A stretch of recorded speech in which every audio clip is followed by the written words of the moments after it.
The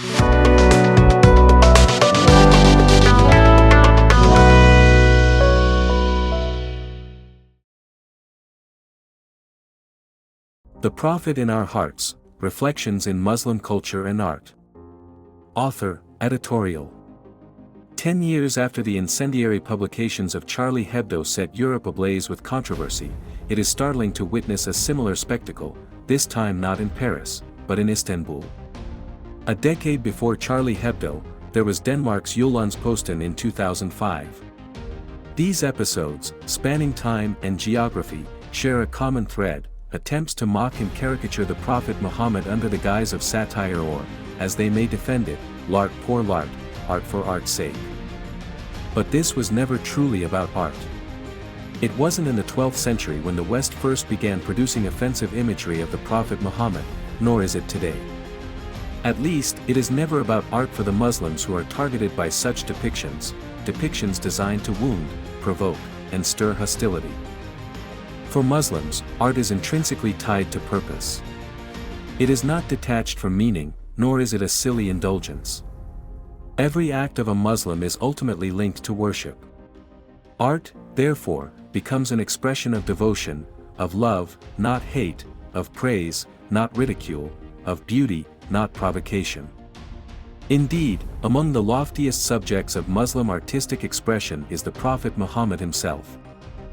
In Muslim literature, it is no small wonder that one of the richest sciences in Islam is dedicated entirely to the words, deeds, and tacit approvals of the Prophet, hadith, making him arguably the most documented human being ever to walk the earth.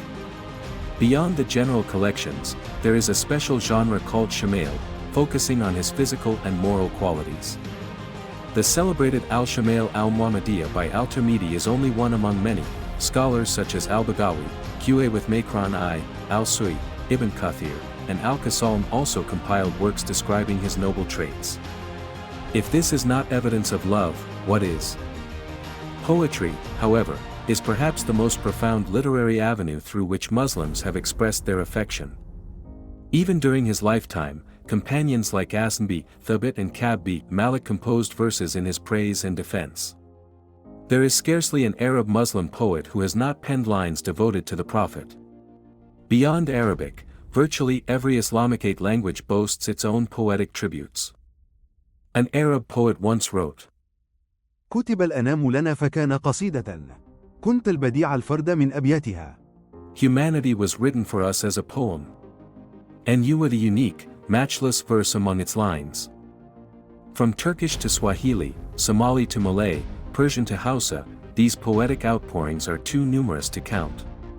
It was this love that moved the Bosnian poet Namik Walker to say, Tiz naz ej Muhammad, de cuti dadi svo judusu, you know, O Muhammad, I will give my soul for you. The same passion inspired Nana Asma, a Fulani princess, to compose a 318-verse biography of the Prophet in Hausa. It compelled Iqbal Azim to chide himself in humility, questioning who he was to dare praise the one whom Allah himself praised. Indeed, poems in praise of the Prophet have become distinct genres across cultures, Nat and Mevlid in Turkish and Persian, Nurnama in Urdu, Madhunabi in West Africa.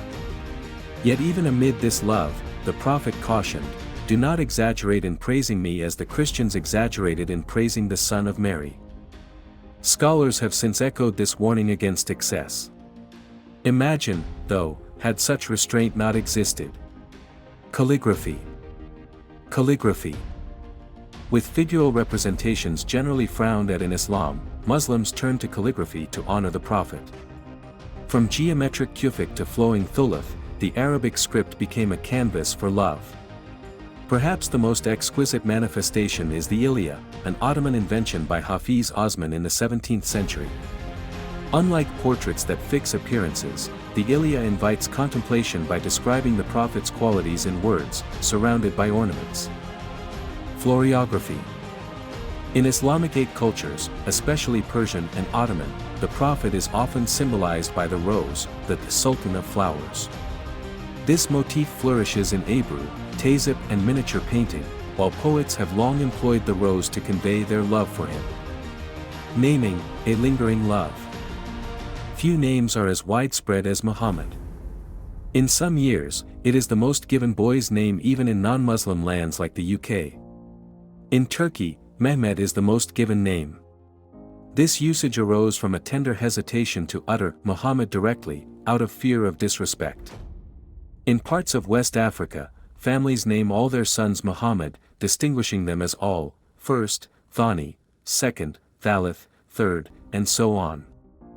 Equally rich is the tradition of bestowing honorifics upon the Prophet, Sayyid, Master, among Arabs, Pire Urdu, Janam in Persian, Efendim is in Turkish, while Yoruba Muslims even tendered their own poetic titles, calling him Adewale, the crown that arrived, and Kahind, the last born yet elder. Museums. In the modern world, museums are guardians of culture. The World Muslim League's International Exhibition and Museum of the Prophet's Biography maintains centers across the Muslim world, Mecca, Medina, Rabat, Dakar, and Nouakchott, with a new site planned in Jakarta. Jordan's Amman hosts a dedicated Prophet Muhammad Museum, and Istanbul's Topkapi Palace is also dedicated to him, a privy chamber. The greatest art, living the Sunnah. Yet above all expressions, the truest testament of love for the Prophet lies in embodying his example. Allah declared him to be of the highest character, a model to be followed. If we truly love Allah, we follow his messenger, Al-Imran 3:31. This is the Muslim's ultimate art, the art of Sunnah. In a time when some delight in mocking the Prophet, our defense must begin at home.